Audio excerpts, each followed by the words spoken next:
Hello, good people of YouTube. Mountbatten here, and today we are going over some simple tips and tricks to make you a better Battleship player.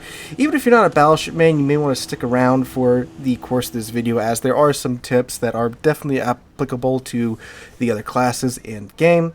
But if you do find yourself enjoying the video, make sure you drop a like, leave a comment, subscribe to the channel. Helps out on the YouTube side of things. But let's go ahead and get on into it with our first tip, and that is full HUD is your friend. What do I mean by this? Well, detailed HUD, which you can turn on by following the steps I'm about to show you on screen, gives you the HP count for not only the enemy team but for your ships as well, which means it makes it much easier to determine who to focus on. You know, that little itty bitty health bar you get when you have the normal HUD on doesn't really tell you a lot. It can be hard to see in game, but that big giant health bar with the number on there tells you exactly how much HP that ship has. And hey, that guy may only be at 10k. For most battleships, that's just one decent roll of the dice, right? So you want to focus on him. At the same time, too, applying that same logic to your team, you can see who's at lower HP, who do you need to go tank for as a battleship, as that is your job, right? And it just gives you more information. Information is half of the fight in this game. In addition to that, it also gives you the flight time for your shells, and that gives you an idea of how long it's going to take for your shells to get to the target, therefore giving you an indicator on how much to lead the target. If you need a 15-second flight time, you know, okay, I need to put my cursor a little bit more away than I would at closer ranges, and it really helps, especially if you are someone that jumps between nations, right? It really helps you keep in mind what type of shells you have, because if, let's say, like for the American battleships, once you get way out there to like 18-19 kilometers, you're talking like an 18-second flight time. So when you see that number, you may, you know, get that little trigger in your brain saying, oh yes, that's right, I'm playing the Montana, I gotta lead this guy a lot more than if I was playing something like the Slava, which would probably only have like a 10-second flight time, you know, at that range, right? So you get an idea of how much you need to lead your shots with that handy dandy little timer there. Speaking about timers, make sure you also turn on the timers for fires and floods, so you know exactly how long those bad boys are going to last on your ship when you're waiting for your damage con or your heal to come off a cooldown, knowing, hey, I got 10 seconds left on this fire, my damage con comes off a cooldown in 8 seconds. I may, you know, just want to eat those 2 seconds rather than just popping damage con right away. At the same time too, you know, if you're at, like, you know, watching your health bar shrink, watching the fire timer, watching your damage con timer, it can give you a pretty good indication whether or not you are going to survive or not, so you can make some decisions about what you need to do in the upcoming seconds. Also, while we're talking about the HUD, make that mini-map huge while you're at it by pressing the plus button on the numpad. I do believe it also works on the numbar on the top of your keyboard as well. You need to have this thing, at least in my opinion, up to the second largest size, because again, information is everything in this game. And while you're at it with the minimap too, you can turn the opacity down, that way you can actually see through it. So while it's taking up like a quarter of your screen, you can still see what's on the other side of it. And make sure you turn on warship names so you know what is around you. That little triangle on the minimap, that might be a Groningen with no torpedoes, or that could be a Shimakaze preparing to send a wall of skill addressed right to you. Also, do make sure you're glancing down at the minimap every couple of seconds, every few seconds, to see what the state of your team is. You don't want to be suddenly the only one left on your flank, and now, well, you're the primary focus of the enemy team. Conversely, you don't want the enemy ships to be pulling a sneaky and charging down any gaps in your team's line.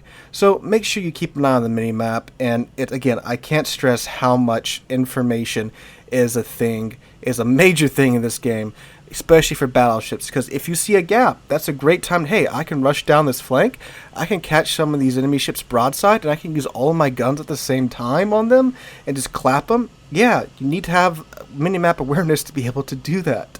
Alright, moving on to our second tip, is simply don't be in a rush. Look, when the countdown timer ends, don't slam your battleship into full ahead. Just crank it up to half speed. Just get that momentum going, so once you see where the friendly ships are going, then you can make a decision, right? You don't have to be cranking your speed up from nothing. So I say this because so many times, and this happened to me, and I still do this today, it's still a mistake I need to work on. I'll slam my battleship to full ahead, and I'll rush to one side of the map. But then guess what? Most of the enemy team went to the other side of the map. Most of the friendly team went to the other side of the map. Or it could be most of the enemy team too, you know? But anyway, I'm over there, it's just like myself and one destroyer, and when that little destroyer says, you know what? I don't like being unsupported and only having one battleship with me. I'm going to go to the C cap, and we're all the way at the A cap. That little DD in most cases is going to be a hell of a lot faster than your battleship. So when you're in this big, huge, slow, lumbering ship, you really need to see where everyone else is going first and then make your determinations. Now at the same time too, I'm not saying go with, you know, the herd, right, and go with the masses and leave those 4 ships that are going off by themselves without any battleship support. I'm just saying wait a second and just see where everyone is going, right? So this also doesn't mean to sit at the A line for 10 minutes either. I'm just saying just crank it up to half speed, sit there for like 30-40 seconds, see where the team is generally going, and then go with them. You are a battleship. You're meant to tank for the friendly ships.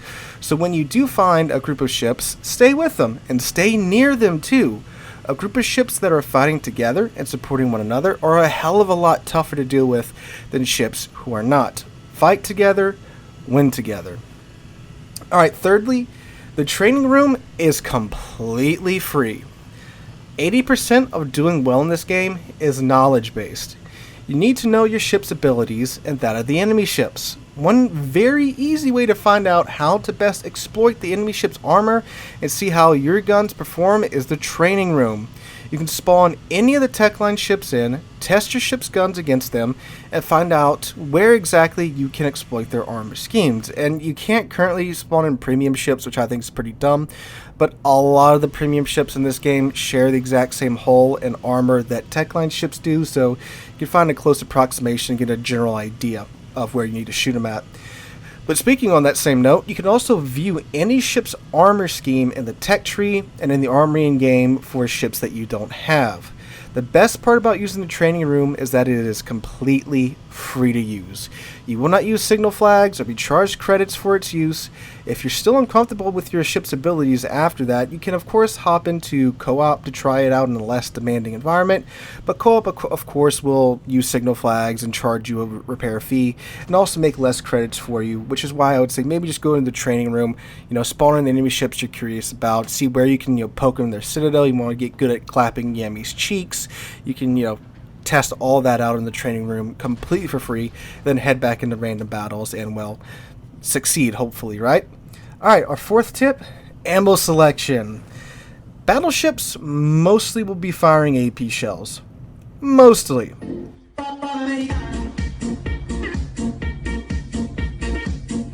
But there will be times when even ships like the Yamato will need to swap to HE. But speaking in general terms, again, a lot of this game is doing your individual ships' abilities and their ammo. You will want to swap to HE when facing enemy BBs that are angling enough to constantly bounce your AP shells. So if they're at a steep angle or if they're bow taking to you, swap on over to HE. Yes, your AP alpha has that big old number next to it, but when it's not pinning, it's not doing damage.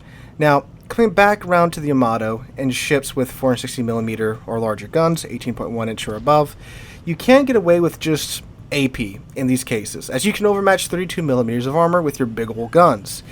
Up and down the tiers, there are battleships that can overmatch the common armor thresholds at their tier, like the Warships at tier 6. I'll link to a handy cheat sheet if you're wondering what gun size overmatches what armor threshold. The second scenario is where every battleship will want to swap to HE, and that's with dealing with DDs. DDs do not have citadels and can only receive 10% of your ship's AP even with full pins. So in those cases, swap to HE so you can break their modules at a much higher rate than AP. Make them suffer. Same with subs at the surface since HE has a bigger splash radius. Now, truth be told, if a destroyer or a sub pops up in the middle of the action, the best shell you have is the one in the tube ready to go. But if mostly DDs are on your flank or that sub is chasing you down, by all means, load HE, right? So if you're on a flank with like 3 or 4 DDs, like maybe just 1 or 2 cruisers, and the DDs are popping up at a pretty consistent click, yeah, load HE, make them suffer, right? The cruisers still be there, but the DDs are definitely what you want to take out first if you have the opportunity. But again, like if you're in the middle of a fight between like another battleship or two, and there's a bunch of other surface targets around, and they're just popping up every now and then, like they get a little bit too close, they pop up and then run away. Don't worry about swapping to HE in those cases, because again, it's going to take you 30 seconds or 15 if you have the commander skill, which is still more than enough time for those guys to run away. But again, if you're primarily dealing with DDs, load HE. It'll make your day a hell of a lot nicer. And it's very, very, very satisfying when you hit them with one salvo of HE and you break like their engine and their rudder and knock out a couple of their torpedo tubes all at once. Very satisfying. So that's a nice segue into our last set of tips, which is tips on dealing with submarines. So, believe it or not, battleships do catch a break with subs. The homing torpedo cutoff range is 2 kilometers for battleships, which is much further than other classes. So even the most unmaneuverable battleships, like the GK and Kremlin, can dodge homing torpedoes even without damage con usage, unless the submarine just finds you in a tight situation or catches you off guard. Thankfully, there are some good changes to submarines coming in 13.1, so things should be a bit better. But let's talk about some general tips for dealing with them. A good mindset to have is that subs are essentially torpedo destroyers that can submerge for a few minutes. So keep those same tricks for dealing with torpedo destroyers in mind, such as don't sail in a straight line. If you're detected but don't spot any other ships, there's torpedoes coming for you. Start maneuvering. Don't sail in a straight line. If you have hydro, use it. Don't sail in a straight line. Vary your speed, drop it down to 3/4, 1/2, full, randomly, go up and down your throttle, just S and A back and forth. And don't sail in a straight line. Now when you do get pinged, you know for sure that torps are on their way. What I do in that case is wait about 3 to 5 seconds and pop hydro, if I have it, giving me spotting on the torps. I then wait until the torpedoes are roughly 2 kilometers away, drop my speed, and turn hard over into the torps, if I can. If I'm already turning out, I just continue on. In most cases, this will let me dodge most of the torpedoes, maybe being 1 or 2, not a huge deal when you're dealing with, battleship HP. If I don't have hydro or early spotting on the torps, I usually turn out away from the direction of the ping, because most cases, sub-commanders tend to try and launch their torpedoes at mid to longer range when they're using the homing torps. So you can try to outrange them that way, and most battleships are usually fast enough to where you can either get them to the edge of their range, or you can outrun the ping timer, and then you can usually turn out of the torpedoes. And plus, trying to dodge torpedoes bow or stern on is much easier than if you're trying to dodge them at your flat side. So that's what I tend to do. Now, if the sub captain does catch you off guard or at close range and you need to use your damage con, try to wait until the torpedoes are roughly the run time of your damage con away before you pop it, to avoid getting another ping set on you. So let's say if you have a 10-second damage con, wait until the torpedoes are roughly 10 seconds away, pop damage con, drop your speed, and turn. Of course, damage con will break the lock on your ship. Dropping your speed and turning will of course cause the torpedoes to fly on by, hopefully without hitting your ship. Now when it comes to dropping depth charges on submarines, well, so the hydrophone effect that appears above submarines is a little liar. It's usually about a kilometer-ish away from where the submarine actually is. Now, if the submarine's moving toward you, you can get away with dropping it right on top of them, on top of that hydrophone effect. But if they're sitting still, you may want to drop it a little bit further back. You do get, most ships, again, at higher tier, at least get 2 charges of ASW, so you can maybe drop one short or drop one long. What I usually do is I fish around with one of them, and once I get a hit, you get the oil slicks right, and usually 1 or 2 of those oil slicks will squeak out before the submarine commander can push the damage con button, and then go from there. You can kind of guesstimate where they're at. The blast radius of the ASW charges are quite generous. Any submarine commander will tell you that. So even if you don't hit them and do damage, you will be causing an oil slick to pop up, and they do have a limited number of damage cons. So eventually, if you keep hammering them, they will be pretty easy to kill. And a good thing too is that where the submarines are spawning in at. because you're not going to have a submarine on the enemy team without having one on your team.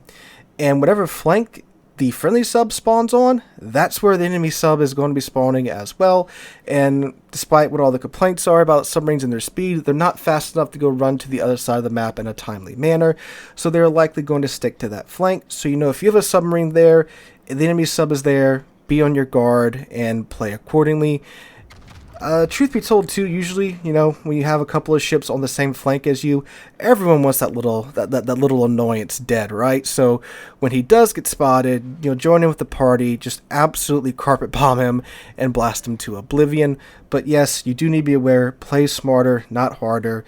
Keep those tenets of dealing with torpedo DDs in your mind as you're dealing with submarines, and you'll find yourself having a better experience with them. Now, when it comes to shotgunning and all that, again, you know, you can do what you can do in terms of being aware of your surroundings, and you know, if you're spotted and nothing's spotting you, it's either submarine or destroyer. So be on your guard, be maneuvering, don't be sailing in a straight line.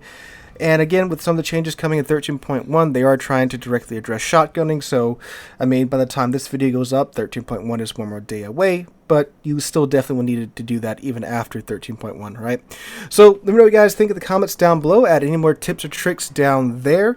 Help out our fellow Battleship mains, and let's have, hopefully, a better experience all around. So, hope you guys enjoyed. Have a wonderful Tuesday, wonderful rest of your week. Hope to catch you guys in the next one.